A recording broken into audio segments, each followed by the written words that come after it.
la, la popularidad de calcium imaging o microscopía de señales de calcio ha crecido bastante. Am, y al igual que de las ensaladas. Esa es la típica trampa que a muchas personas les gusta poner en PubMed, que uno busca un término y ve cómo se ha incrementado. Y pues sí ha aumentado, pero pues todo ha aumentado porque pues hay más tecnología.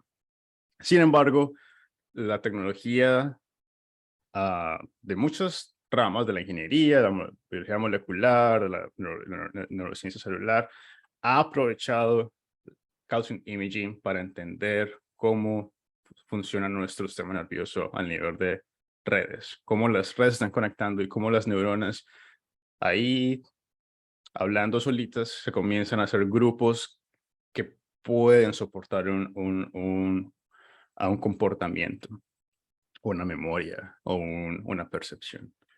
Entonces, ¿por qué ojear la actividad neuronal? A ver si puedo quitar esto. Así también lo puedo quitar. Perfecto.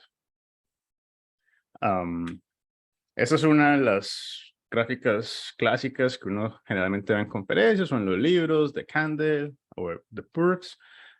Y es la resolución temporal y la resolución espacial de las diferentes metodologías que tenemos para entender la actividad neuronal.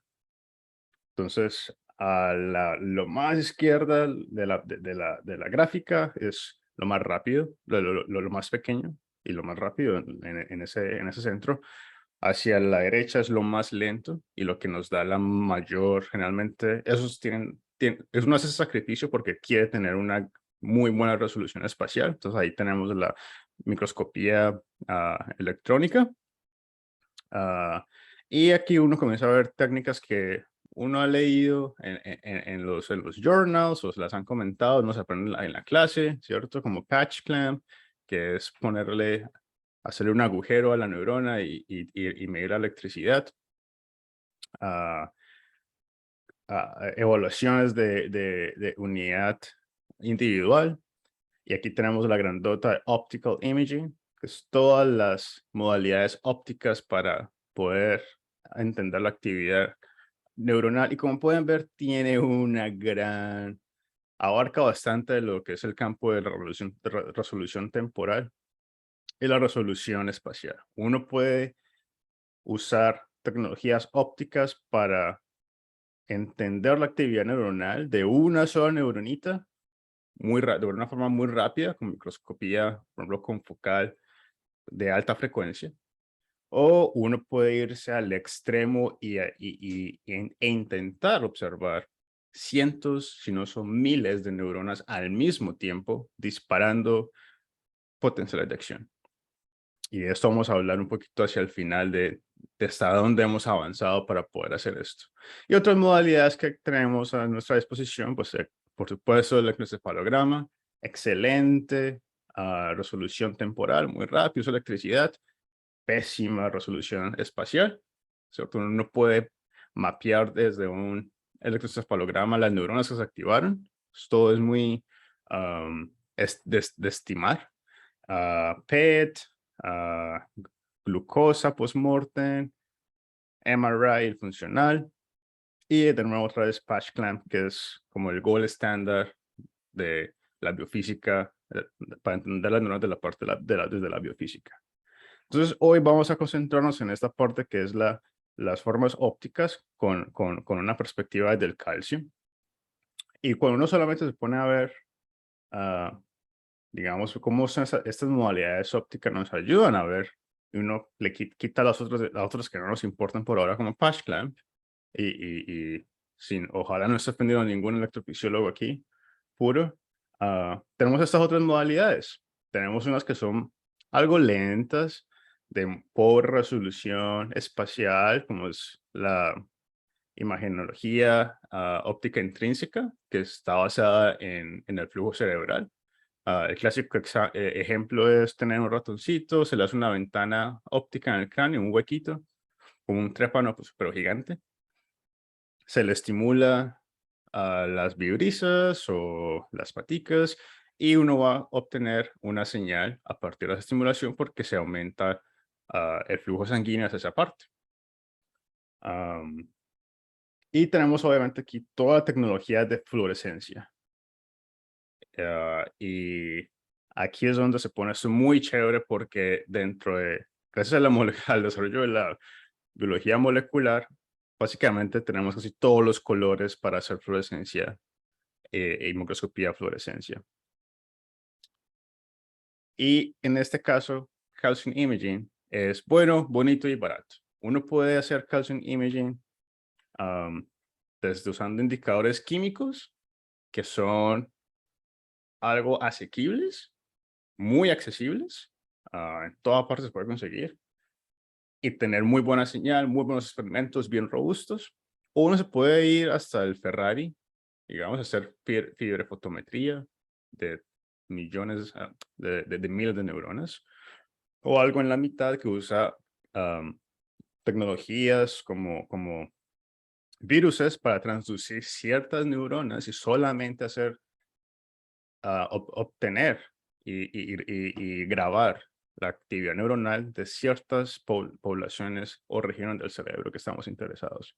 Am, Esto para mí era muy importante porque cuando lo hice para mis experimentos, estaba buscando lo que era bueno, bonito, barato y rápido. Y Calcium Imaging se apareció ahí y fue muy chévere experimentar con ello.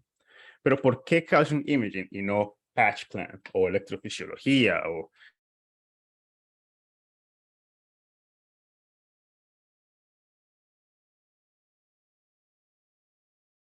usar calcium imaging o o un método óptico? Y ese es el ejemplo que yo siempre les pongo a las personas cuando estoy dando una charla de por qué me gusta tanto calcium imaging y las redes neuronales.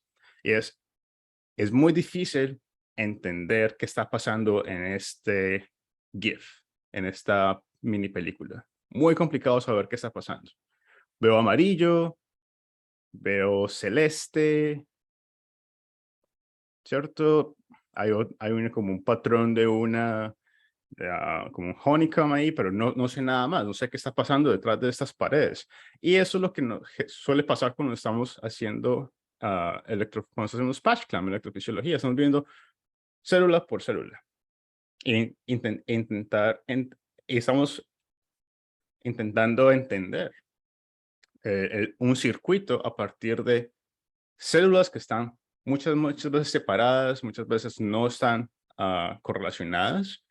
Existe afortunadamente tecnología que nos permite hacer esto, pero eso sí que son difíciles de tener. Muy pocos lugares en el mundo hay expertos que hacen eso. Entonces es difícil. Y a mí siempre me gusta ver las cosas en el todo, verlo como lo grande, la gran pantalla. Entonces, una vez que uno puede asumir y ver toda la cantidad de nuestro campo de visión y todas las neuronas que están ahí, podemos ver la película y entender un poco mejor la película. Incluso si tomara esta mini película del espectacular gol de James en el Mundial y la pixeleara, la volviera un poco más llena de cuadraditos, aún podría medio entender que ese es el gol de James en contra de Uruguay. En- y algo que no podría hacer solamente con esta ventanita. Entonces, esa es la gran ventaja de usar métodos ópticos para evaluar la dinámica de las redes neuronales, que podemos ver la red y podemos entender el comportamiento de las células tanto como unidades individuales, como dentro del impacto que generan dentro de la red. Pero para hablar de calcio, saber el calcio hay que entender de dónde viene el calcio. Eso es un repaso aquí rapidito de la biología molecular y celular que por la que todos pasamos y ojalá añoramos, que eso es muy bonito, me parece a mí. Tenemos ah, calcio intracelular, ¿cierto? Que están en el retículo endoplásmico, en la mitocondria, que se sale al citosol por canales antiportes, como NCX, sodio calcio exchanger. Ah, Tenemos que entender que la célula trata de contener el calcio porque el calcio es una molécula de señalización. Hay que contenerlo. Si tenemos mucho calcio sin contenerlo, comienzan a activar un montón de cascadas de señalización que generalmente se asocian a muerte celular, ¿cierto? Apoptosis, se comienza a activar eso y adiós. Adiós celular, adiós mundo. Ah, y por eso tenemos todos estos como contenedores y tantos procesos biológicos que contienen el calcio a nivel celular en las neuronas y en otras células excitables y no excitables. Adicionalmente, tenemos obviamente canales de calcio dependiente de voltaje, uno de los receptores favoritos de nosotros y otro receptor de AMPA, que él remueve una vez que aparece y se expresa en las espinas dendríticas, por ejemplo. Esas espinas se vuelven muy funcionales gracias a que se hace permeable a calcio, mucho más permeable a calcio. Tenemos los receptores de NMDA, los nicotínicos de acetilcolina. Nuevamente aquí tenemos NCX jugando este rol de controlar y mantener la homeostasis de calcio a tope. Y obviamente entender dentro de toda esta gráfica el rol que puede jugar y cómo tenemos que entender la señal que estamos capturando de calcio cuando la estamos viendo debajo del microscopio o por el microscopio. No solamente es la actividad celular, pero también son todos estos procesos y eso va a ser parte de nuestra interpretación. Así que ¿cómo hacemos para ojear entonces la actividad de las neuronas con calcio o desde la perspectiva de calcio?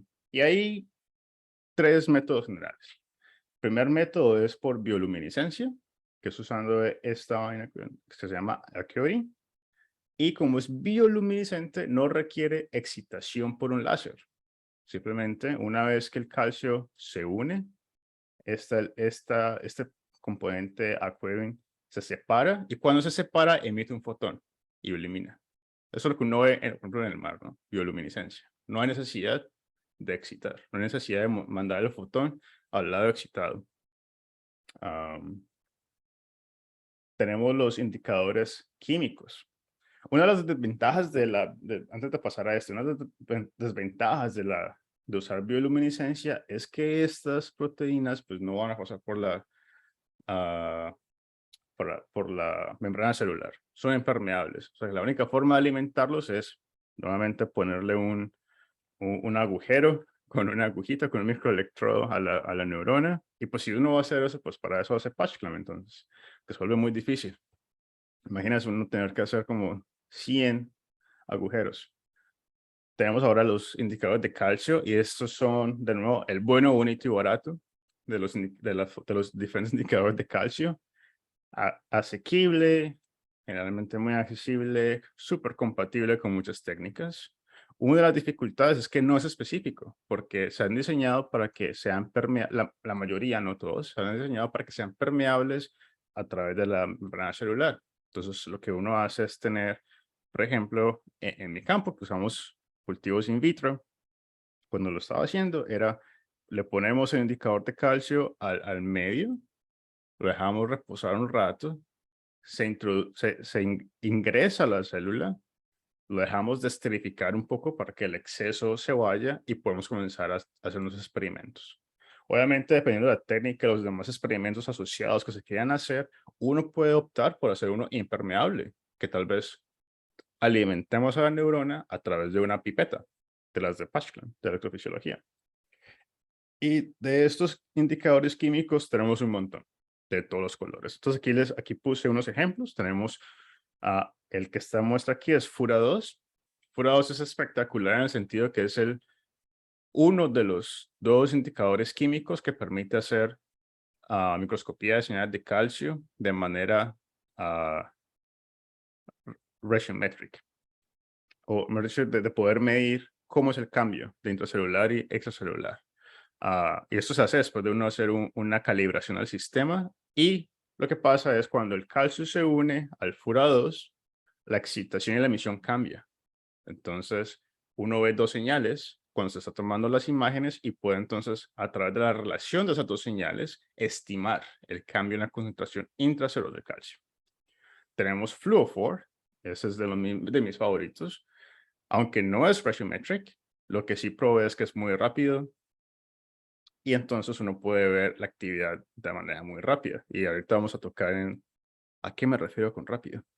Ah, pero las ventajas es que no puedo saber, no puedo estimar o hablar de concentraciones de calcio con este indicador. Así tenga una calibración, es muy difícil hablar de concentraciones robustas. Y muchas veces pasa que nuestra proteína favorita de fluorescencia, que es GFP o EGFP, pues también está en el mismo espectro. Y afortunadamente, químicos nos ayudaron y se desarrollaron indicadores rojos como XROT1. Ah, Importante que hay que tener en cuenta que muchas veces no aparecen en estas bases de datos, es que este indicador tiende a acumularse un poquito más en la mitocondria, lo cual es genial si uno estudia la mitocondria, lo cual no es tan genial si uno no estudia la mitocondria. Así que hay que tener eso en cuenta. Y de nuevo, interpretar esto dentro del contexto de la diapositiva anterior. ¿Dónde está el calcio en mi célula? ¿Cuáles son las cascadas de señalización que son relevantes para mis experimentos? Am, pero estos indicadores, hay otros más como Oregon, BAPTA, pero esos son los principales que uno usa, que uno les lee en los artículos y que son muy útiles cuando queremos hacer un experimento.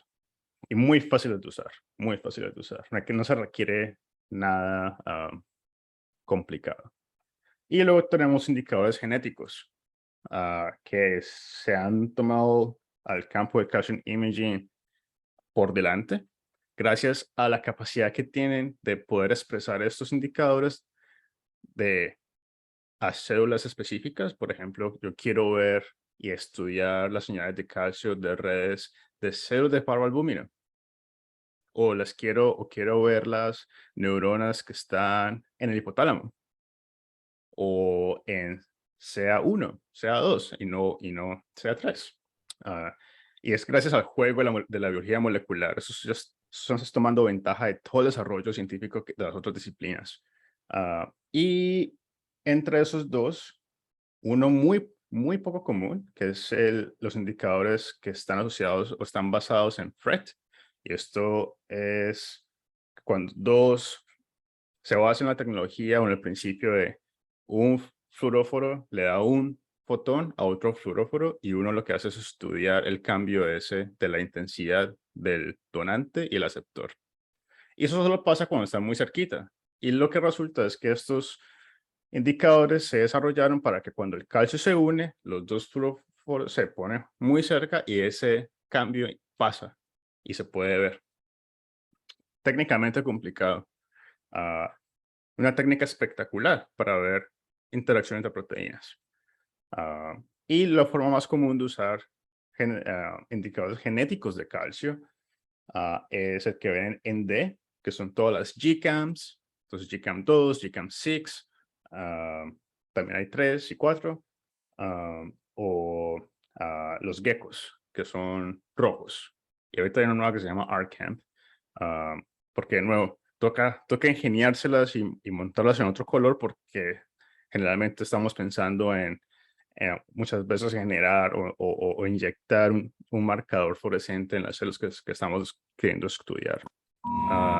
Y muy recientemente, probablemente que 4 años atrás, Edward Boyd en MIT hizo una modificación de esta misma familia, en la cual en lugar de tener la expresión de la fluorescencia en toda la célula, está concentrada en el soma, donde la mayoría de estas medidas se toman. Estamos tomando medidas somáticas de calcio. Obviamente, dependiendo de la pregunta que tenemos, uno puede hacer dendríticas y para eso hay otros que son más específicos para las dendritas. Y de nuevo, cada vez que uno quiera hacer esos experimentos, FP-Base llega al rescate para uno no terminar con dos indicadores que comparten la misma misión. Y algo que hay que tener también en cuenta cuando se quiere tener un mejor dominio de la concentración de calcio que estamos estimando es entonces las constantes de disociación. Eso es una tablita muy buena de este paper espectacular sobre tomando imágenes de calcio en neuronas, donde uno puede entonces ir y tomar referencia sobre un montón de búsquedas y ejemplos de los usos de los diferentes indicadores químicos y los diferentes indicadores genéticos. Entonces aquí pueden ver la gran cantidad que se han hecho.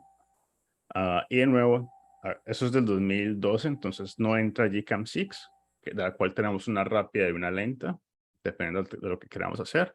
Los K o J geckos, que son rojos, y una nueva que se formó, que es FRCamp, que es basada en GCamp, pero que es roja y no verde. Antes de seguir, quiero aquí de nuevo hacer énfasis.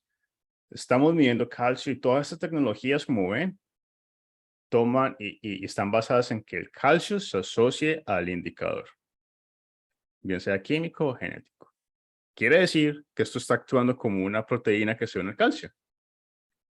Y por ende, estamos jugando un poco con la homeostasis de calcio en nuestro sistema. Esa es parte de las limitaciones de la técnica. Si bien nos da muchísima información, hay ciertos procesos que se nos escaparán porque no podemos entender apropiadamente qué está pasando con el calcio a través de todos los niveles. Pero es una excelente técnica para evaluar la actividad neuronal y especialmente de redes neuronales. Me devolví porque siempre me gusta hacer recalcar eso que es bien importante. Y la estoy compartiendo, es el desarrollo nuevo de los indicadores rojos, porque tenemos muchísimos aminoácidos transgénicos que se usan GFP, que es nuestra proteína fluorescente favorita. Y es solamente como, lo que me gustó es cómo se desarrolla el flujo de pensamiento para desarrollar estos indicadores. Tenemos nuestras proteínas fluorescentes, eso se intentan con otras, se les recambian, se comparten, hasta que resultamos con una que tenga una buena constante de disociación, que se expresa adecuadamente en nuestra célula que queremos estudiar.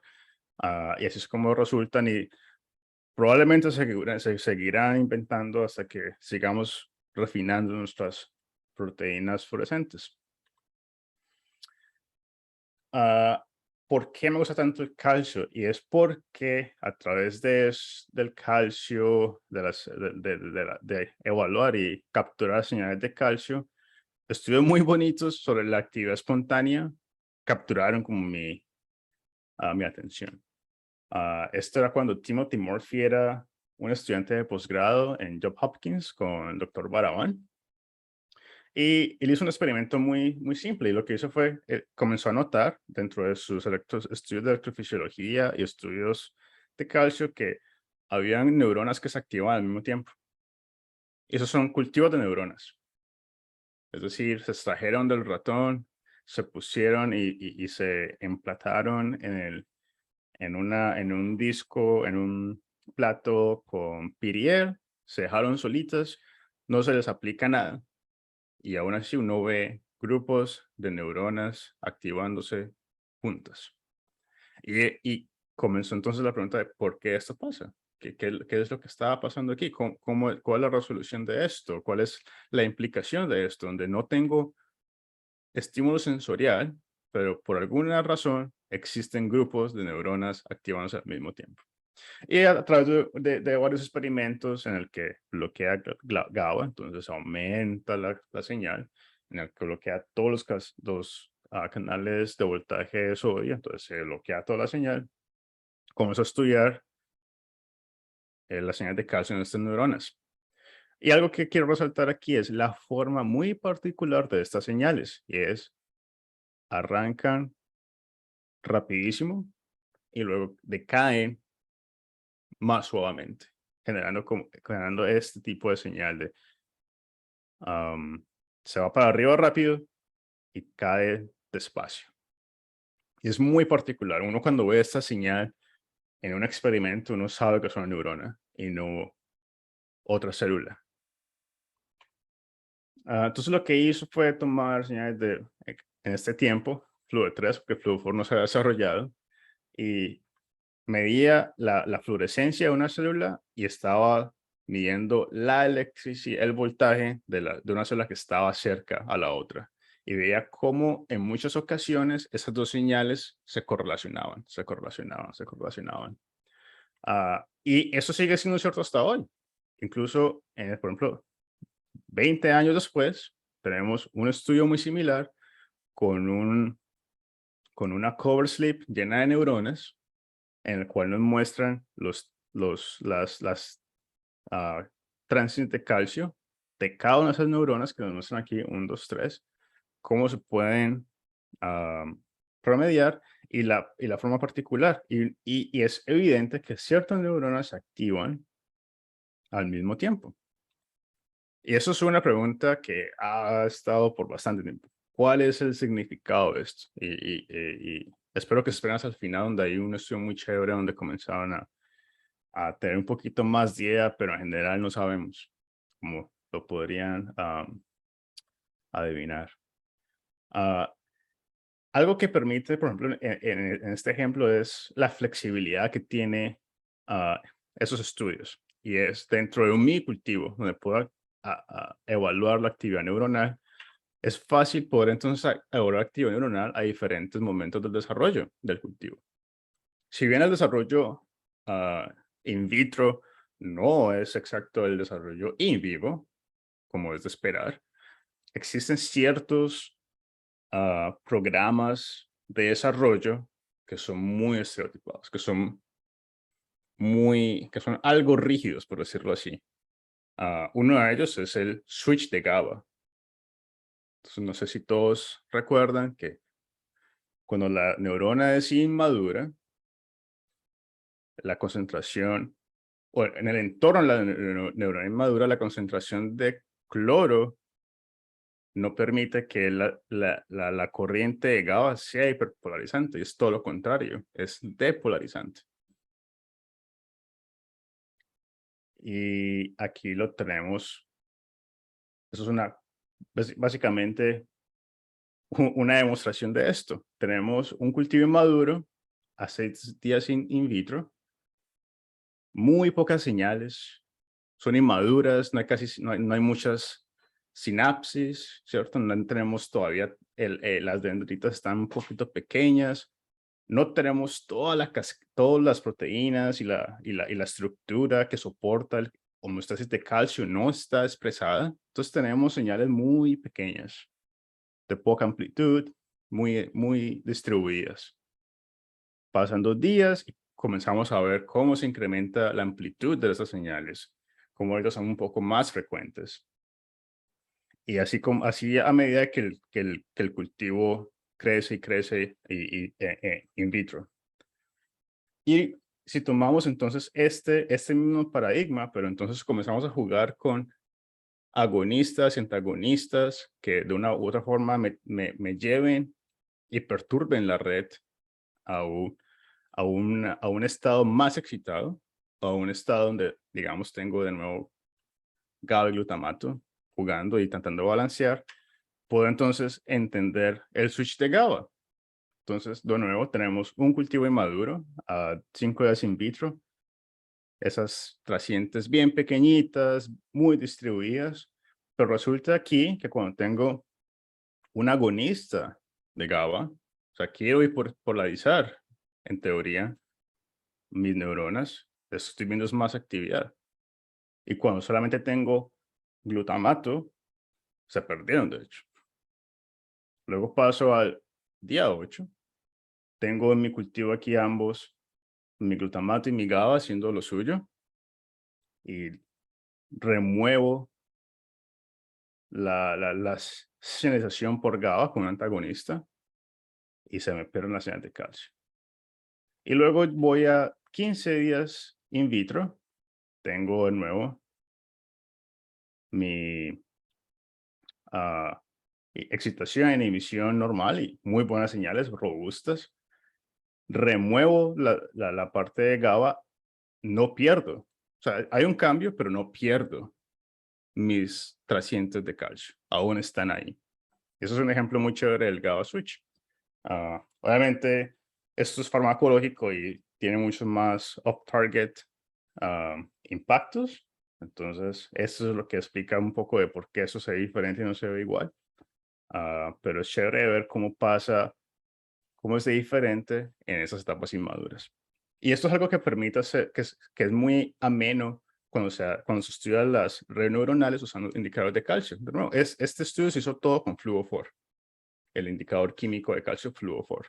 Entonces es muy flexible, se pueden responder preguntas muy particulares a diferentes etapas del desarrollo in vitro y generar ciertas estimaciones de cómo se puede o qué está pasando in vitro, porque el estudio in vitro está muy bien descrito.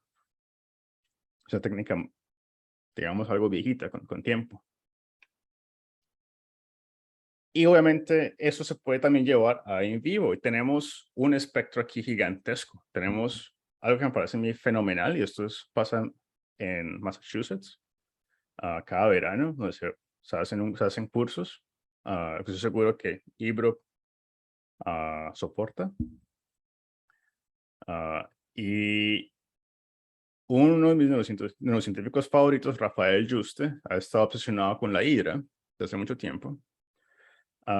Y en este estudio lo que hicieron fue programar y organizar un sistema en el que podían ver cada una de las neuronas de la hidra mientras se movía y medir las señales de calcio y las trascientes de calcio y correlacionar los movimientos con las señales de calcio. Obviamente, ¿por qué la hidra? Pues es amena a esa técnica, es medio transparentonga, es fácil de usar, es fácil de ponerle GCAM con viruses, y así fue que encontraron y hicieron ese estudio muy chévere de cómo grupos de neuronas dentro de la hidra controlan ciertos movimientos y o hay muy poco, no son sobrelapadas. Son grupos muy distintos que colaboran para ciertas actividades y en otras tantas pues se juntan todas. Tenemos obviamente a los ratones, nuestros soldados científicos, donde mediante uno puede hacer con microscopía de 2 fotones y la cabeza fija como una bola en la que pues, se puede mover, medir la actividad de las neuronas mientras está vivo, mientras está haciendo algo, mientras está viendo una película, mientras está haciendo una actividad motora. Y podemos entonces correlacionar el comportamiento con la actividad neuronal, el comportamiento con la actividad no solamente neuronal como en una unidad de una neurona, de la actividad neuronal de una red de neuronas. Ups. Y tenemos algo que también está tomando mucha fuerza dentro de las neurociencias, que es el uso de los pececitos, el pez cebra, en el que se puede ver, así como en la hidra, de muy ameno a la tecnología, ver qué está pasando en este pez mientras se mueve en su tanque. Y entender no solamente qué neuronas están involucradas en esa actividad motora, pero qué está pasando en los demás centros mientras esa actividad motora está pasando. Y existen grupos alrededor del mundo intentando descifrar este duro rompecabezas. Entonces, ¿qué muestran los indicadores de calcio? Entonces, por ahora, como que, oh, Juan, muy chévere los videos y todo esto, pero ¿qué me dice el calcio? ¿Qué es ese pico que usted me dice que ve ahí, que eso luego se baja lentamente? Y, de nuevo, y esto es importante, y aunque es como muy de vieja escuela, este paper es del 99, pero es importante recalcar que una trasciente de calcio, que es definida como esta elevación de la fluorescencia con esta caída lenta, no es un potencial de acción. ¿Se correlaciona con un potencial de acción? Sí, pero no es un potencial de acción. Porque, obviamente, y la forma más fácil de saber que esto es el caso es, pues, ambos tienen una resolución temporal muy diferentes. Un potencial de acción es extremadamente, mucho más corto que lo que dura la señal de fluorescencia de calcio. Lo vemos en la gráfica inicial, como patch clamp estaba hacia la izquierda. Lo más rápido que tenemos disponible hasta ahora es PatchClamp. Pero trenes de actividad o potenciales de acción individuales se pueden correlacionar muy bien con la magia y la matemática. Entonces existen, estos en el 99 no había tantos algoritmos como los que tenemos ahora, pero uno sí puede inferir a partir de estas señales, estimar lo que uno le dice spikes. Y entonces dibujar dónde se puede estimar que existió un potencial de acción a partir de mis datos individuales de las señales de calcio. Entonces, sí, esto está aquí es para recordar que una trasciente no es indicativo de un potencial de acción. Y eso es un ejemplo. Se asemejan mucho, pero no es igual.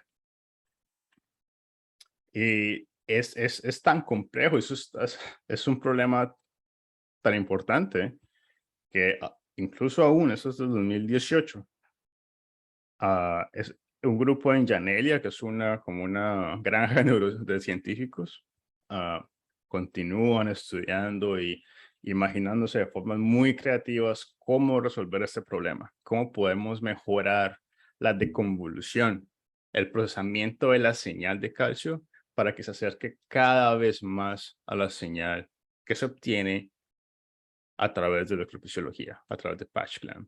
Y esto es en continuo desarrollo y ahí uno tiene que estar, si uno quiere estar interesado en hacer estudios de calcio, hay que estar pendiente que es lo que está de moda para analizar estos datos. Entonces, por ahora sigue siendo de moda, siendo de convolución no negativa.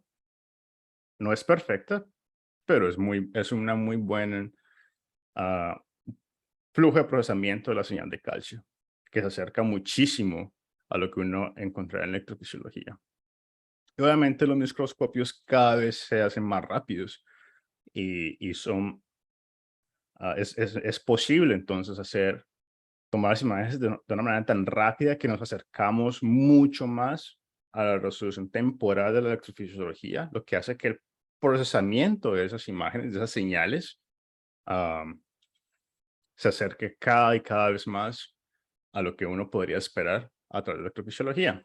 Y eso es todo, ese es el concepto de All Optical Electrophysiology, y hacia donde muchos nuevos científicos quieren continuar empujando. Eso no quiere decir que la electrofisiología va a desaparecer, claramente no, pero es un método que nos deja ver más allá de esa ventanita pequeñita por la que no podíamos ver algo de James. Entonces, hablé un poco de la actividad espontánea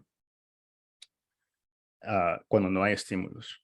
Y esto es uno de mis estudios favoritos, en el que, de nuevo, Juste, en el laboratorio de Juste, Miller y Luis Carrillo demostraron que no solamente cuando no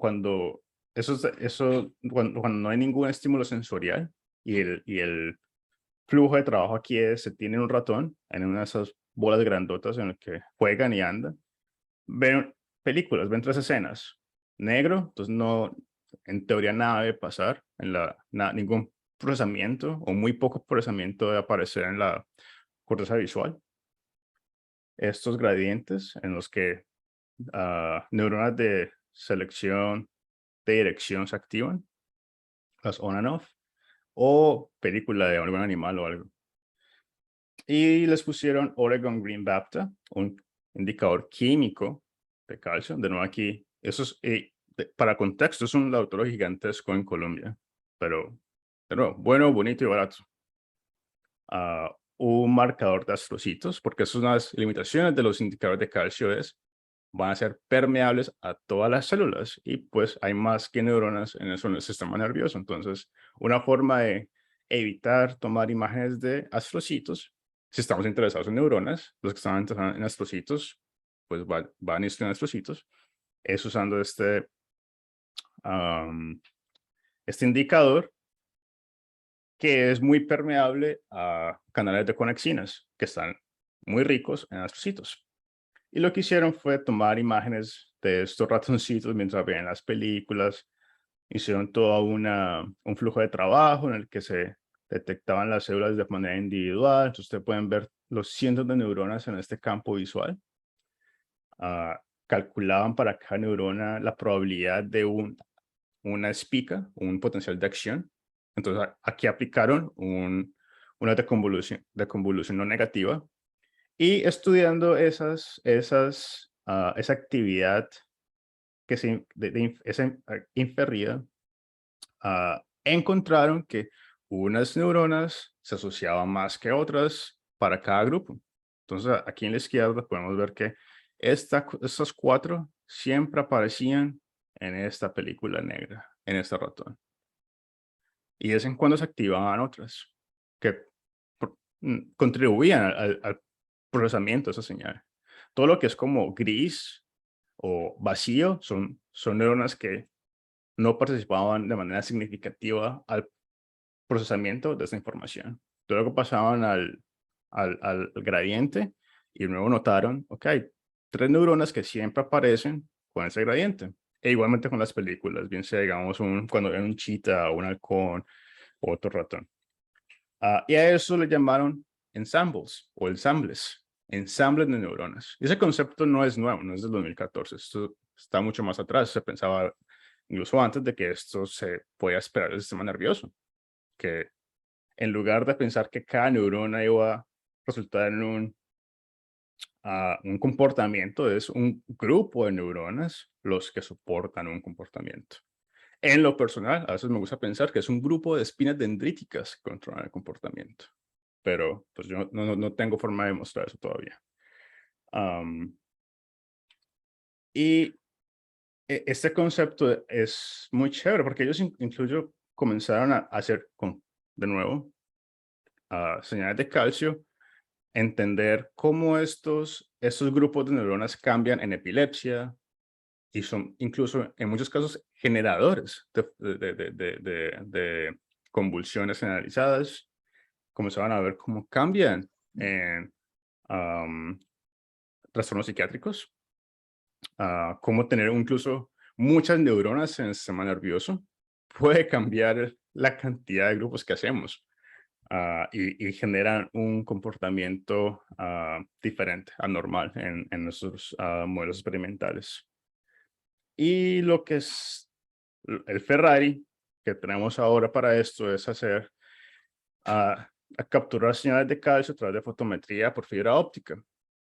Y se han diseñado fibras ópticas que pueden grabar la cantidad de cientos de neuronas de lugares que son básicamente inaccesibles a través de la ventana que uno les puede hacer, ese trépano gigante que se les hace a los ratones, y entender a través de ese cable muy pequeñito cómo la actividad neuronal se asocia a un comportamiento. Digamos, cuando está haciendo open field, o cuando está haciendo un comportamiento social, cuando está haciendo reconocimiento de objetos nuevos. Y eso lo llamamos la ñapa, que es algo muy chévere que está pasando ahora, y es a través con ese mismo concepto de fibras. Tenemos algo que se llama NeuroPixels ahora, desarrollado en Inglaterra, en el que son esas fibras pequeñitas que pueden capturar cientos y cientos de neuronas. Y este grupo en particular, que es de Janelia, se puso a la tarea de observar 10.000 neuronas, medir la actividad de las 10.000 neuronas de esos ratones enfocados en la corteza visual, pero algunos otros en otras cortezas. Y mientras estaban grabando la pupila y el movimiento de las vibrisas. Y de manera muy particular se encontraron, existe mucha actividad espontánea que aún tenemos que entender y que se asocian, que aparecen incluso cuando los ratones están exclusivamente procesando, y entre comillas, exclusivamente procesando actividad visual o estímulos visuales. Pero algo muy interesante que pudieron hacer ellos fue hacer una predicción que se acercaba de una manera muy particular a la señal real, aparte de las películas, de los videos. Entonces tomaron los videos y a través de bastante matemática no me van a preguntar que yo no soy matemático, ah, un montón de regresiones y quién sabe qué otras cosas, generaron neuronas sintéticas y cuando las ponía al lado de las neuronas de verdad, habían focos muy similares. Ah, el contexto completo de esto no sabemos todavía, pero claramente indica que hay algo más allá de solamente ruido o, o interacciones vacías entre esas neuronas de manera espontánea y que están procesando y contribuyendo a cada una de las acciones que se toma, bien sea si solamente se toma estímulo visual o auditivo. Muchas de estas neuronas en diferentes áreas de nuestro sistema están contribuyendo a eso de manera constante. Para algunos será sorpresa, para algunos no será sorpresa. Ah, pero yo soy del campo los que no era sorpresa porque esto es algo que siempre recuerdo del profe Pimienta, que nos decía en mi internado especial, pero es bueno tener datos sólidos sobre esto. Y ñapa 2 es, pues si les pareció chévere estas señales de calcio, uno no necesita tener un laboratorio gigante para jugar con ellas. Eso sí toca aprender un poquito de programación, lo cual está muy chévere porque hay muchas herramientas en neurociencia ahora que requieren un poquitico de programación. Yo no soy un as de programación, pero sí me gusta la idea de aprender. Y muchos de estas Big Data sets están disponibles de manera gratuita para todos y podemos generar hipótesis, investigaciones y papers usando esto. De hecho, del Alan Brain Institute, en SF en 2018, recuerdo haber visto un póster de un estudiante ah, que usando estos datos intentó detectar cuáles eran las películas o las escenas de la película que generaban más actividad y los hacía correr más a los ratones. Y fue uno de los pósters más populares de la sesión, porque uno esperaba ver el chita y era otra cosa. Entonces, hay un montón de preguntas listas ahí, hay un montón de datos listos para estar analizados, esperando la pregunta adecuada. Y eso era todo lo que tenía para compartir el día de hoy.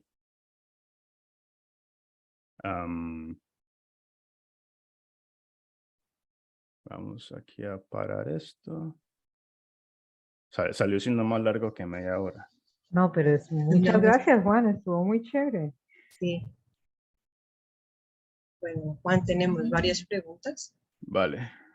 La primera es, ¿cómo se complementaría las imágenes de calcio con imágenes de resonancia magnética funcional?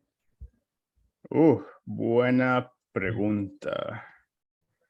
Algo que hay que tener en cuenta y soy un poquito, yo estoy sesgado sobre esto, y es que nos falta todavía mucho para entender de dónde viene la señal de resonancia magnética funcional. Creo que aún estamos un poco lejos de interpretar esa señal como se debe, incluyendo el, el complejo cerebrovascular y los astrocitos. Lo que sí se puede hacer es, la resonancia magnética funcional va a dar mucho más, tiene mucha más información espacial, en el sentido de que va a poder capturar más. Y lo que puedo hacer entonces con esa técnica es, si está haciendo en un ratón vivo, digamos por fotometría, es detectar el grupo de neuronas que están haciendo un circuito que está asociado a la medida que está asociada a la pregunta de investigación que se tiene. En otras palabras, como tener una idea de dónde hay bastante activación y luego ir donde está esa gran señal, digamos, gran nube. Y así es como probablemente se va a ver una vez que uno analiza las imágenes de fMRI, hay un blob de señal.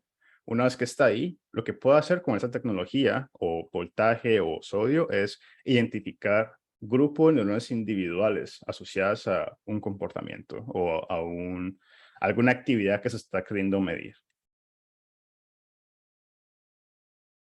Juan, la siguiente es, ¿podríamos utilizar imágenes de calcio para evaluar potenciales evocados? Potenciales evocados. Sí, no puedo hacer. El cielo es el límite en cuanto a experimentos con toda la tecnología que existe ahora. Entonces, sin cualquier estímulo que se quiera imponer, se puede medir la consecuencia de ese estímulo a través de calcio, voltaje o de manera óptica. La siguiente pregunta es, ¿qué tan profundo en el tejido se puede llegar con indicadores de calcio? Digamos, en una rata se podría visualizar la actividad de las neuronas en la capa 5 o 6 de la neocorteza, sabiendo que fácilmente pueden tener 800 micras de profundidad. Eso es una muy buena pregunta y es de hecho un reto tecnológico incluso para microscopía de 2 fotones. Cuando se quieren acceder a tejidos profundos, como digamos el hipocampo ventral, la amígdala en los ratones, se usa fotometría generalmente. Y eso es entendiendo que estamos introduciendo un objeto extraño en el cerebro. Entonces siempre hay que tener el contexto de cuál va a ser mi límite y qué voy a sacar de ello. Todos los modelos están errados, pero muchos son útiles. Entonces, entre más modelos tengamos, entre más ortogonales seamos en nuestro experimento, en nuestros experimentos, mejor. Entonces, en estos casos, no. El indicador químico se va a quedar en las capas más superficiales. Entonces, solamente se va a poder ver capa 1, 2 y 3. Y cualquier cosa más profunda de eso no se va a poder ver con un indicador de químico como el que mostré en la diapositiva de Oregon Green BAPTA. Y es una limitación. Entonces, si mi hipótesis está centrada alrededor de las 5 y 6, tengo que entonces buscar otra forma de hacerlo. Una forma de hacerlo es en lugar de, aunque esto es rata, pero digamos, lo que uno podría hacer es introducir a través de un virus AAV, un virus asociado, asociado, que tenga GCAMP, que esté expresando GCAMP. Y lo que hace es uno de manera estereotáctica infectar, que es transducir en realidad el experimento, las capas 5 y 6, y luego hacer una acute brain slice, una tajada aguda. Y entonces, en lugar de estar viendo desde arriba, lo que uno hace es, obviamente, la pone plana y entonces ve solamente la capa 5 y 6. Pero estamos desconectando el sistema, ¿cierto? Estamos desconectando entonces ahora el resto del cerebro. Entonces, de nuevo, es el balance de lo que quiero responder y las limitaciones. Listo. Mi Juan, consejo es fotometría, en ese caso. O Juan, green. te pregunta Ricardo Pérez, ¿cuál es el periodo de vida de los cultivos en vivo? Y este tiempo se tiene en cuenta al momento de realizar las mediciones de calcio debido a los posibles cambios nacidos por la apoptosis y necrosis. Entonces, asumo que esto es in vitro y no en vivo.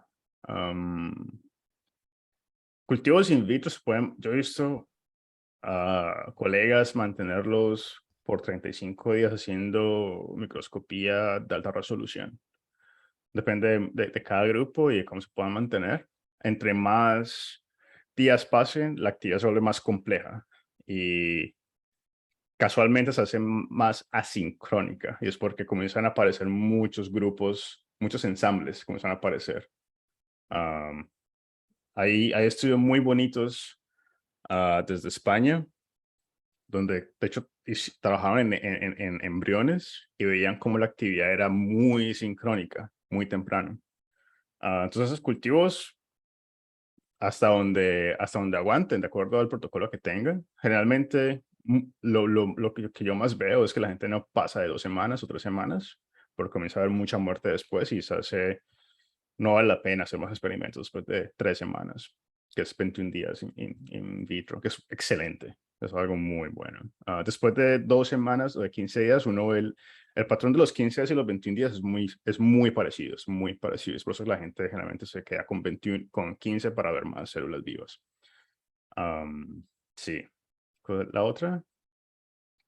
Juan, ¿es posible realizar estos estudios en vivo con neuronas sensibles a estímulos? Por ejemplo, estudios en unidades motoras, aplicando estudios mecánicos con las neuronas bipolares del sistema visual y aplicar estímulos luminiscentes. Sí, esta parte de la metodología que se usa y es de de cómo se explota esa técnica. Entonces, uno puede estar, así como hacíamos, como explicaba Intrinsic Optical Imaging o iOS, que no es Apple, pero iOS,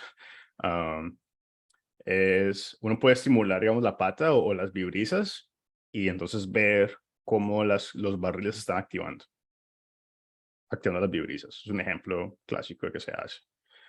Y la otra es en el campo visual, de hecho, es donde más se estudia porque es uno de los pocos campos, es una de las pocas cortezas que uno puede controlar sensorialmente muy bien.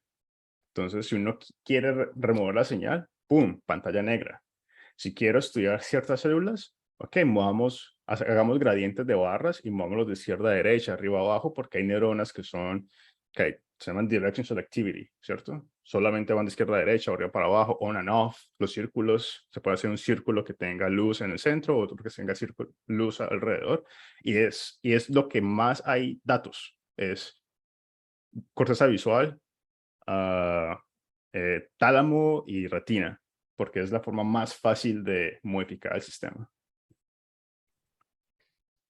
Con el uso de esta técnica es posible evaluar cambios a nivel transcripcional, pues la señalización de calcio también se encuentra importante en procesos de muerte neuronal y en enfermedades como el Alzheimer. Esta es muy buena pregunta y se asocia a esa gráfica inicial que puse, en el que siempre hay que entender estas señales y cómo estamos perturbando la homeostasis con estas técnicas, ¿cierto? Estamos poniendo dentro de las células una proteína o un agente químico que se une al calcio, que está teóricamente quelando calcio. ¿Se puede hacer? Sí. ¿Lo haría? No. Pero lo haría en un ratón que no que no exprese GCAM y que que no tenga indicador de calcio, para que entonces la homeostasis de calcio esté intacta. Y entonces no, en un estudio transcripcional donde de entrada existe mucho ruido, no se incremente el ruido con todas las variables confusoras de los indicadores de calcio. Yo no lo recomendaría, existe y pasa, se ve, pero no lo recomendaría. Y con el Alzheimer, correcto, sería entonces un problema. Y eso también se puede, y esta pregunta se conecta con la otra de apoptosis y necrosis, y es uno cuando está haciendo obviamente todas las películas que muestran son las bonitas que ponen los papers, pero cuando uno está tomando esto, uno ve células que están arriba todo el tiempo y luego se apagan. Esas células claramente no son normales, no tienen un sistema de calcio apropiado, entonces se excluyen del análisis porque están muertas o están a punto de morir o están pasando por un proceso degenerativo que no hace parte de la parte de las otras células que están, digamos, intactas. Juan, siendo que los estudios son en cortes in vitro de estructuras particulares, ¿cuál es el alcance de las conclusiones con respecto a las conexiones con otras estructuras o con el comportamiento? In vitro, cero, porque estamos viendo un plato de neuronas. Entonces no puedo hacer ninguna estimación de comportamiento. Cero, no se puede. Uno puede estimar a partir del fenómeno que vea, digamos, algo que puede pasar es que usted tome in vitro, vea que de manera espontánea, sus grupos de neuronas que se activan son muchas al mismo tiempo, muy grandes. Entonces, y comparado digamos, al wild type, al normal. Entonces, una vez que se tenga esa aseveración en cultivo, pues entonces vaya al comportamiento a ver qué pasa. ¿Existe algo similar? Y es una correlación más de discusión que experimental, obviamente. Pero lo que puede hacer es ayudar al investigador, digamos, elegir ciertos comportamientos o estimular ciertos comportamientos. Las dinámicas de redes encontradas en estos cultivos es comparable con las dinámicas que se observan en un cerebro completo. Algunos artículos hablan de la creación de organoides cerebrales, los cuales son cerebros completos, entre comillas, cultivados. ¿Considera posible emplear estos estudios de canales de calcio en estos organoides? Y si es así, ¿qué tipo de dinámicas de calcio se podrían encontrar en dichos organoides? Excelente pregunta, muy a la vanguardia de lo que es organoides. Y los organoides tal vez también esté muy sesgado en esto porque me gusta mucho el desarrollo, pero son inmaduros. Y la actividad, yo la evaluaría con los ojos de un cerebro inmaduro. Se hace, sí.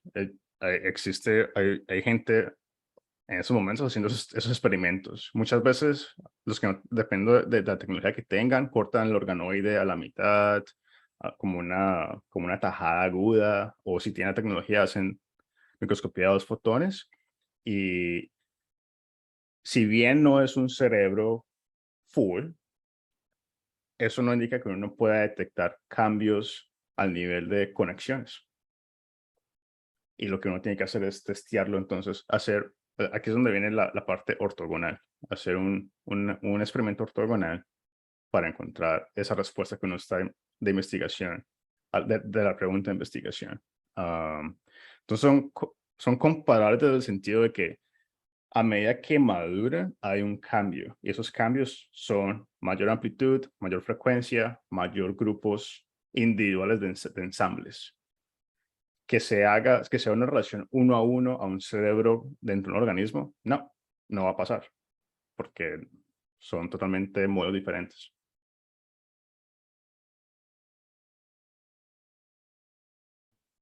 Listo. Juan, yo quisiera hacerte una pregunta y es, ¿cuál crees que sería el futuro de estos estudios de los indicadores de calcio? Perdón, ¿puedes preguntarme otra vez? ¿Cuál crees que sería el futuro del estudio de los indicadores de calcio? El futuro es continuar usando NeuroPixels y esas probes de fibra óptica que son muy delgadas. Uno que no presenté ahí porque hablé mucho de Juste, pero el grupo él también desarrolló sondas flexibles en el que uno puede hacer entonces capturar señales de la dendrita. Entonces el límite es más que todo de qué queremos, cuál es la pregunta que tenemos. Pero en estos momentos tenemos acceso a casi todas las regiones del cerebro gracias a NeuroPixels. Tenemos la habilidad de hacerlo in vitro si no tenemos NeuroPixels o tecnologías como esas que nos pueden ayudar a generar un concepto. Y algo que está pasando cada vez más en neurociencia es el enfoque computacional y la ventaja de tener una mirada computacional cuando pensamos en el cerebro. Entonces uno puede modelar a partir de datos in vitro una neurona. Uno la puede construir en Neuron, que es un programa para construir neuronas, redes neuronales. Y eso puede entonces estimular hipótesis o ahorrarse uno tiempo en desarrollar un experimento o no, que es parte de mi nuevo trabajo. ¿Cómo podemos entonces salvar tiempo para no gastarlo? Pero el futuro va a ser entender la actividad con esos indicadores de todas las neuronas durante un comportamiento natural. O sea, cómo capturar, digamos, las neuronas de la corteza motora y sensorial y visual mientras un ratón está en un mundo virtual navegando, en un mundo real navegando, y poder discernir qué neuronas están aportando a cada movimiento. Obviamente eso es una cantidad inmensa de datos y esa es la importancia de entender y tener buenos fundamentos en ciencias de datos y neurociencia hoy en día. Juan, César está levantando la mano. César, ¿puedes abrir un micrófono? ¿Me escuchan? Sí. Juan, muchas gracias. Estuvo muy interesante la charla. Quería hacer un par de preguntas. La primera tiene que ver con los equipos. Digamos que viendo que el avance, por ejemplo, en estos experimentos cada vez se ha refinado más, muchos de los equipos para lograr este tipo de resolución son muy costosos. porque requieren, digamos, una gran cantidad de frames por segundo para poder capturar la mayor cantidad de esa información. Mi pregunta es, ¿cómo ves posible, bueno, desde el campo in vitro en el que trabajas, la inserción de estos nuevos equipos de Open Access, en donde pues los costos llegan a ser mucho menores que, por ejemplo, las compañías, mencionabas el equipo de Fiber Photometry, pero Fiber Photometry es tremendamente costoso. ¿Cómo crees que puede llegar a disminuir el costo para hacer más asequible esta tecnología en países, pues obviamente como Colombia? La segunda pregunta tiene que ver un poco con mencionabas un poco la posibilidad de inferir actividad eléctrica desde la actividad óptica, pero al mismo tiempo mencionabas la gran cantidad de algoritmos que se usan para poder inferir, digámoslo así, la actividad. Eh, Veo también una falta de consenso en esos algoritmos, cosa que me preocupa porque pareciera que se está intentando a través de matemáticas extraer información de algo que puede ser más ruido que una señal real. Algo que me preocupa. Entonces, la segunda pregunta es cómo ves el panorama de esta proliferación de algoritmos que, claro, también se escapan de mi conocimiento. Tampoco soy matemático, pero todos los meses sale un nuevo algoritmo para probar y bueno, es un poco desconcertante también ver que hay una oferta muy grande para analizar señales de calcio. En algunos vas a encontrar unas cosas, en otros otras, y eso más bien da es una mirada más difícil de confiar en una técnica tan poderosa como esta.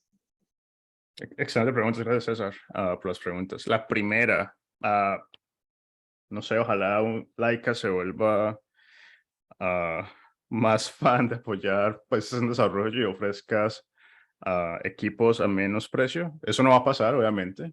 Lo que sí está pasando y arrancó que hace 2, 4 años casi, es los miniscopes. Muchos de los miniscopes son DIY o do it yourself, hágalo usted mismo.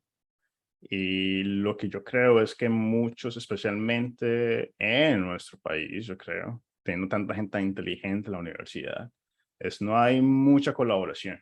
Y uno podría entonces comenzar a traer y no reclutar más ingenieros, reclutar más matemáticos, más físicos, más químicos que estén dispuestos a trabajarle a esos miniscopes y sortear a través de grants internacionales a montar pequeños equipos.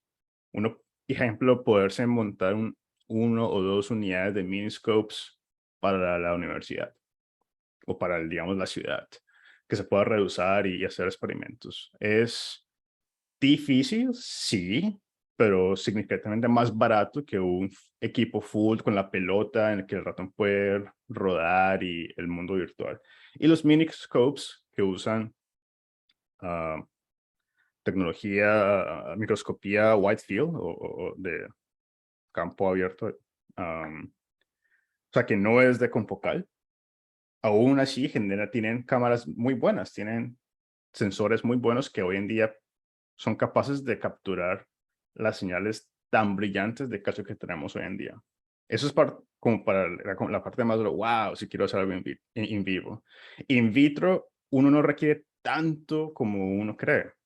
De hecho, las imágenes más bonitas de calcio in vitro que he visto realmente vienen de cámaras con sensores CCD, que son algo más viejos que los nuevos. Los nuevos generalmente son CMOS.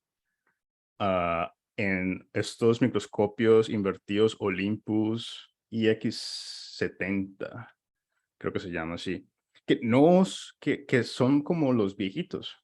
Entonces lo que podría pasar es uno acercarse a muchos de los profesores que se retiran o organizarse una gran y comprarlos usados y tener un sistema pequeñito, restringido pero robusto, en el que uno tenga una cámara CCD y grabe a una resolución suficiente.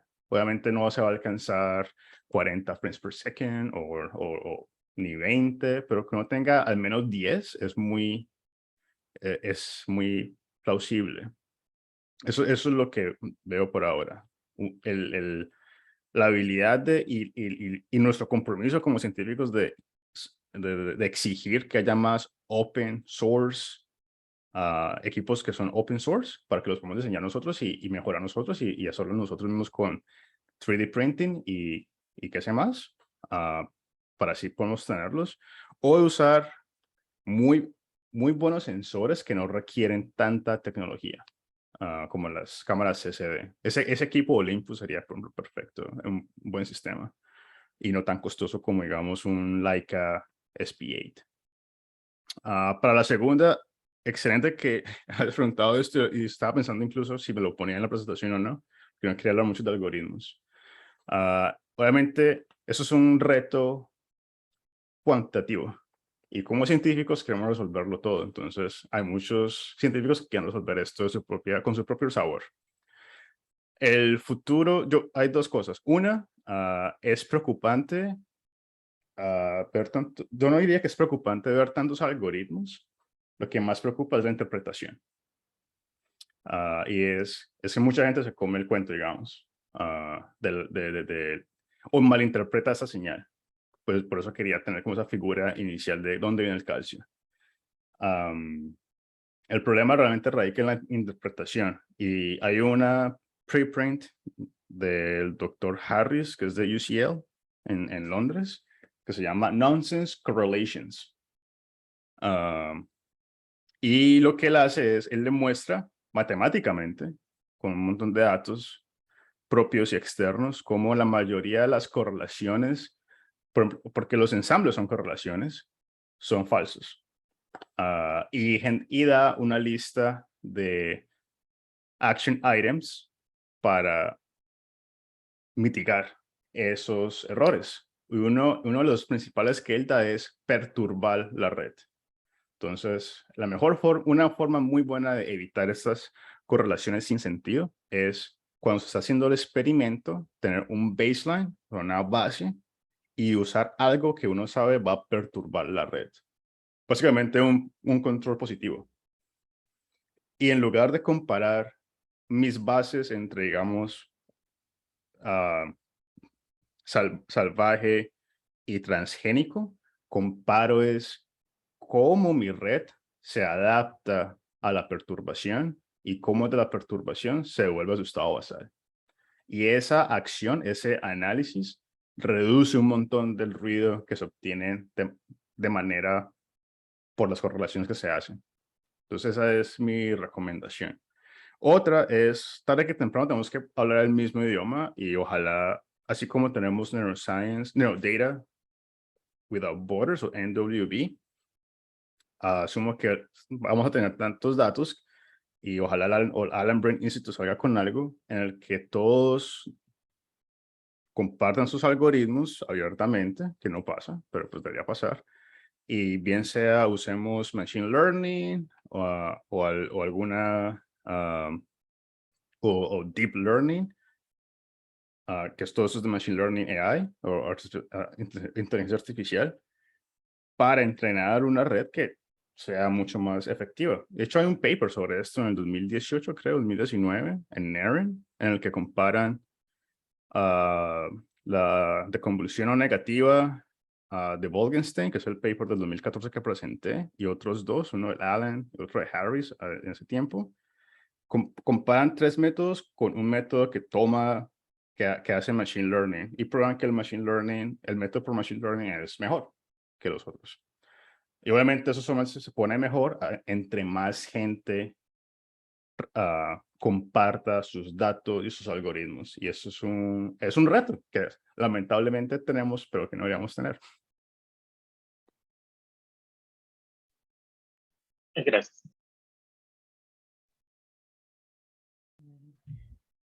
No sé si hay más preguntas para Juan Camilo. Sí, Juan Carlos. Juan Carlos.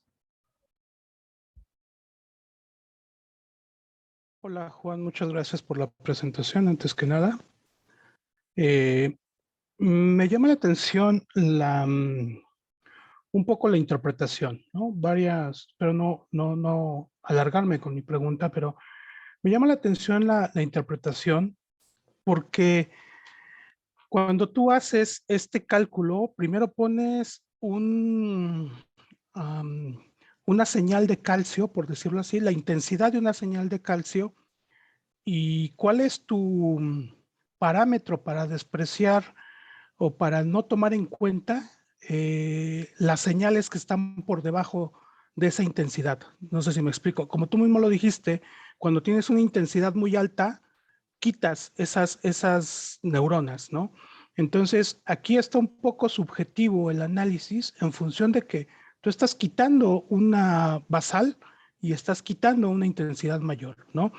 Esto te lo pregunto en función también de cuando se hace el análisis y resulta que tienes la reverberancia, ¿no? Esta reverberancia de las neuronas que en el ejemplo que tú nos pusiste está muy padre porque solamente señalan 4 cuando está oscuro y las demás, pero si hicieran el análisis de todas las neuronas, habría diferentes neuronas que se están encendiendo en diferentes momentos y habría reverberancia, que es finalmente lo que se va a estudiar, ¿no? Esto me llama la atención porque cuando tú lo haces, cuando haces rebanadas, si haces los estudios de rebanadas, por ejemplo, en enfermedades neurodegenerativas o en modelos de epilepsia, ¿no? Se pierde esta reverberancia, ¿no? Y algunas de las neuronas que tú ya habías despreciado a priori por la intensidad subjetiva que tú habías puesto, podrían estarte dando alguna otra explicación dentro de esta ruptura de las redes neuronales. No sé si estoy equivocado o con respecto a esto. Ahora, en el sentido de los algoritmos, pues bueno, cada circuito neuronal, cada red neuronal te va a dar un patrón distinto, ¿no? Que al final de cuentas, a través de la estadística bayesiana, pues tienes que ir haciendo estos análisis. Difícilmente algún algoritmo que ya esté reportado te va a explicar cómo funciona el circuito que tú específicamente estás buscando, ¿no? Y es lo que tú decías muy acertadamente, acercarnos con los ingenieros, con los físicos, con los matemáticos que nos ayuden a diseñar el modelo que se esté adecuando a lo que nosotros estamos viendo en ese momento, ¿no? Gracias, Juan. Primero, incluir o excluir, eso es algo que yo dejo a cada investigador. Cada quien hace su criterio de inclusión y exclusión de acuerdo al diseño experimental. Algunas personas, lamentablemente, y hay muchos papers así, excluyen a partir de no ver cambios en la señal, y otros lo pueden hacer desde un punto estadístico. En mi opinión, solamente los que están soportados por un punto estadístico son los que se pueden seguir adelante. Los otros son subjetivos y no se deben hacer. Pero también hay que entender también desde la parte metodológica si existe suficiente rango dinámico para capturar cambios. Y si hay un grupo de células que no generan suficiente rango, que no tienen un rango dinámico suficientemente amplio, que no dejen capturar información, entonces esa neurona es ruido desde el punto de vista metodológico, porque no estoy capturando todo el rango dinámico de la señal, ¿cierto? Esto es, o sea, desde el punto de vista del principio de la de microscopía de fluorescencia. Si he clipeado mi señal, me daña el experimento. Eso hace parte, eso hace parte del diseño experimental y algo que es algo que me gusta bastante. Y es la importancia de diseñar esto desde el principio y no cuando se está haciendo el experimento, para no romper esas reglas que entonces generan datos no tan robustos y entonces no son reproducibles, que es la crisis generalmente que tenemos.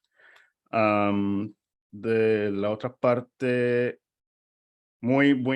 comparto lo de la estadística bayesiana, creo que tiene muchísimo que aportar. Hay muchas formas de analizar esto incluso.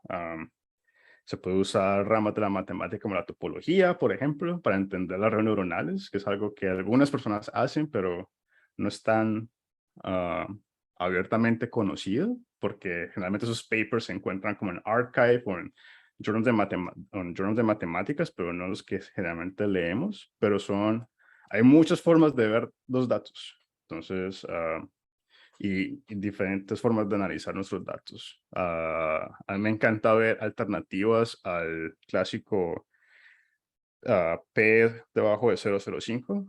Entonces, yo sí apoyo y resueno con usar métodos adicionales, estimación, Bayesian statistics, lo que sea. Eso está bien.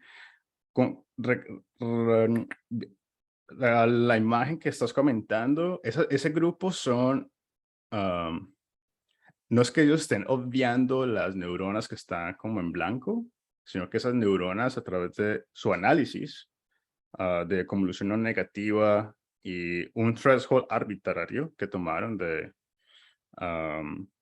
los que están, creo que eran, que estuvieran fuera del 95% del intervalo de confianza la retiraron, son las que ellos asumen no participan como un grupo, como un ensamble. No quiere decir que no estén o hagan parte de la señal. Y esa era el mensaje que quería dar con la última diapositiva en la que ellos demuestran cómo en todo el cerebro hay un montón de señales que se correlacionan y no se correlacionan con una actividad motora o un estímulo visual. Entonces, ese es el caso de esa gráfica en particular, que solamente no es que estén obviando eso, sino que esos datos se capturaron, pero no hacen parte de lo que ellos definen como un ensamble, que puede variar de cada investigador a cada investigador. Algunos pueden tener una definición muy diferente a otros, de acuerdo, digamos, incluso del algoritmo que usen.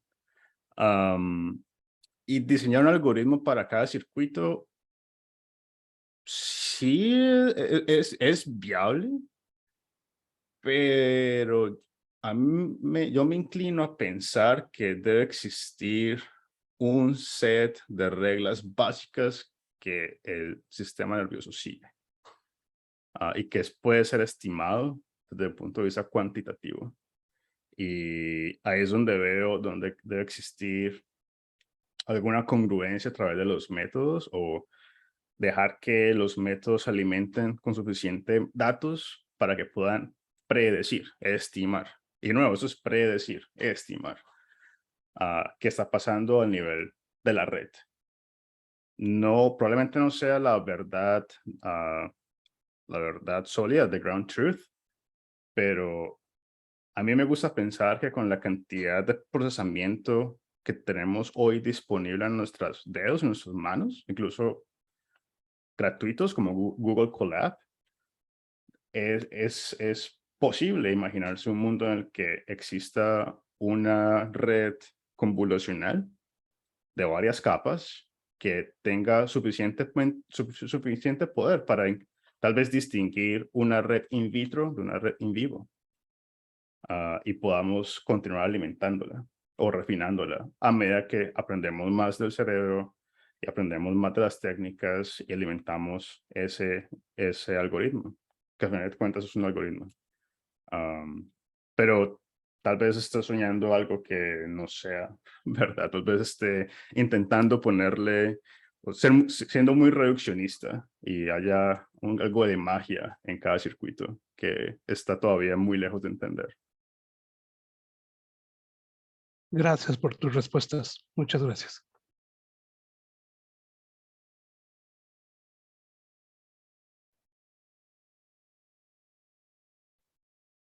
Bueno, si alguna otra persona Listo. quiere hacer preguntas, aprovechemos a Juan. Me ha gustado mucho cómo se ha tornado la discusión, el intercambio conceptual que se ha dado. Entonces te agradezco, Juan, porque estos espacios son escasos, ¿sí? Para nuestro medio y pues son un espacio sumamente importante. Entonces, gracias por tu presencia, por acompañarnos. Espero que nos sigas acompañando en las actividades del Colne. Si me siguen invitando, aquí estoy. Como se pueden dar cuenta, me encanta la neurociencia. Es algo que me gustaba muchísimo y los profes lo llevaron de forma exponencial. Y si tienen preguntas de diseño experimental o qué tecnología o qué approach hacer, entonces mándenme un correo. Tarde que temprano voy a responder. Si no les respondo rápido, mándenme otro correo que no les da una respuesta, pero me gusta charlar muchísimo de cómo establecer un experimento que sea robusto, bueno, bonito y barato, porque como colombiano y como alumno de universidad pública entiendo las dificultades que uno tiene y hay muchas cosas afuera que se pueden usar. Entonces podemos hacer Alan Brain Institutes análisis o encontrar algo que alguien tal vez tenga, algún reagente que sea más bueno. Voy a hacer una cuña aquí y tal vez sea para otra charla. Entonces, también para mi tesis usé un colorante que era bueno, bonito y barato, que podía poner que podía haber espinas dendríticas, porque no, en el momento en el que yo estaba no existía suficiente funding para hacer algo más. Pero era efectivo, solamente hay que saberlo hacer. Y de nuevo, es el contexto. ¿Qué es lo que cuál es la pregunta que quiero responder y cuáles son mis límites y cómo debo interpretar la información? Así que, sí, pueden mandarme por Twitter o correo o algo y siempre contento de hablar ciencia. Muchas gracias, Juan. Sí, muchas gracias. Y muchas gracias a Daniela por la organización de las tertulias. Ella es la responsable de este espacio. Nos vemos el próximo mes. Vamos a hablar sobre tejidos organotípicos, entonces próximamente verán la información en las redes sociales del colegio. Sí. Yo voy a aprovechar para hacer otra cuña y es que vamos a tener una actividad presencial exclusiva para personas que sean miembros del COLNE el miércoles 3 de agosto en las instalaciones de la Universidad Nacional de Colombia. Les dejamos el link de inscripción en el chat para que vean la actividad. Vamos a tener 3 conferencistas y un espacio de conversatorio entre ellos también. Y vamos a tratar de hablar un poco de cómo hacer una mezcla entre los indicadores fisiológicos y comportamentales sin caer en imprecisiones y tratando de hacerlo pues, de una forma estricta, ¿sí? Entonces, va a estar muy interesante el conversatorio.